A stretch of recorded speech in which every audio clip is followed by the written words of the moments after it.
आज जर्मनी में मैंने नोट किया था अभी कहीं से, एक टीचर की सालाना सैलरी एवरेज, उसमें ऊपर नीचे की क्लासेस भी होंगे, एक एवरेज फिगर मैं दे रहा हूं आपको। एक जर्मनी के टीचर की सालाना वार्षिक सैलरी जो है वो 72 लाख रुपए है, और वहां के जो टॉप ब्यूरोक्रेट है उसकी सालाना सैलरी 71 लाख रुपए है। 72 लाख टीचर की है एवरेज, 71 लाख वहां के सबसे टॉप ब्यूरोक्रेसी का जो सिस्टम है उसकी है। स्विट्जरलैंड में टीचर की सैलरी वार्षिक 71 लाख रुपए है, और ब्यूरोक्रेट्स जो सीनियर टॉप मोस्ट ब्यूरोक्रेट्स हैं उनकी 64 लाख रुपए। आप अंतर देखिए, देश क्यों बढ़ रहे हैं आगे? कहीं ना कहीं वो अपने टीचर्स में इन्वेस्ट कर रहे हैं, वो सोसाइटीज अपने टीचर्स में इन्वेस्ट कर रही हैं। अमेरिका में, मैं कोई कंपैरिजन नहीं करूंगा, अमेरिका में एक टीचर की औसत सैलरी, वहां के टीचर की जो औसत सैलरी गिनी जाती है सारे फैक्टर्स को देखते हुए, वो करीब 46 लाख रुपए की, 46 लाख से 60 लाख रुपए गिनी जाती है। भारत में कितनी एवरेज? मुझे तो मिलती नहीं, आप ही बताइए। 12 से 15 लाख एवरेज है। कुछ तो करना पड़ेगा, है जी? टैक्स भी कट जाता है। नहीं, टैक्स मुझे नहीं पता ये फिगर्स में टैक्स है कि नहीं है। मुझे लगता है, मैं सही में दिल से बोल रहा हूं, किसी राजनीतिक उसमें नहीं, एक भारतीय होने के नाते बोल रहा हूं कि अगर हमें 2047 के भारत की नींव रखनी है और उसमें टीचर्स से हमें यह अपेक्षा करनी है कि आप 2047 के भारत का निर्माण आपके क्लासरूम से होगा, तो आज हमें यह निर्णय लेना पड़ेगा। आज लें, आज से 5 साल बाद लें, 6 साल बाद लें, 2 साल बाद लें, किसी समय पूरे देश को एक बहुत सोच समझ के निर्णय लेना पड़ेगा कि हमारे देश में भी टीचर्स की सैलरी सबसे ज्यादा, किसी भी अधिकारी से ज्यादा होनी चाहिए। यह हमें नियम बनाना पड़ेगा। मैं ये नहीं कह रहा कि टीचर्स को सबसे ज्यादा तनख्वाह दो और फिर जो सबसे ज्यादा सीनियर टीचर है उसको भारत का कैबिनेट सेक्रेटरी बना दो, नहीं, वो नहीं होगा। या डीएम बना दो। डीएम तो आईएएस को ही बनाना पड़ेगा।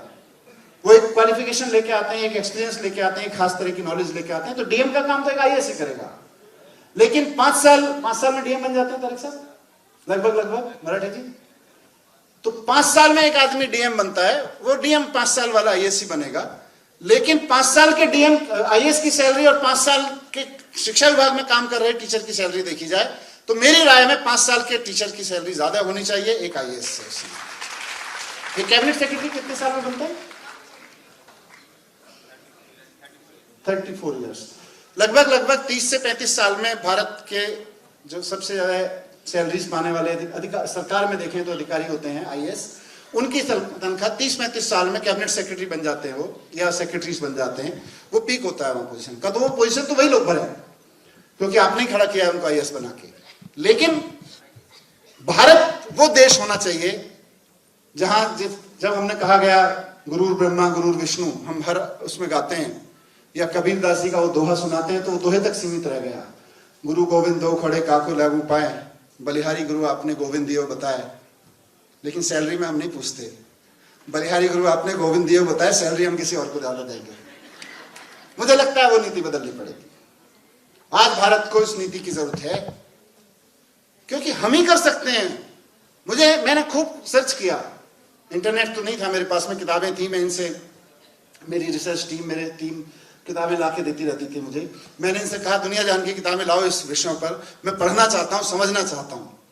मुझे कहीं नहीं मिला कि किसी देश ने यह कॉन्सेप्ट दिया हो दुनिया में कि गुरु गोविंद दो खड़े काके लागू पाए, बलिहारी गुरु आपने गोविंद दियो बताया। तो भगवान से पहले भी गुरु को हम पूजना चाहते हैं। किसी दुनिया में किसी कॉन्सेप्ट नहीं है। गुरु ब्रह्मा गुरु विष्णु कहीं दुनिया में कॉन्सेप्ट नहीं है, भारत की भूमि पर यह कॉन्सेप्ट है। तो फिर भारत ही वो भूमि है जहां से ये मैसेज जाना चाहिए दुनिया को कि हम सिर्फ कहते नहीं है, हम सिर्फ मंच पे गाते नहीं है, हम करते भी हैं।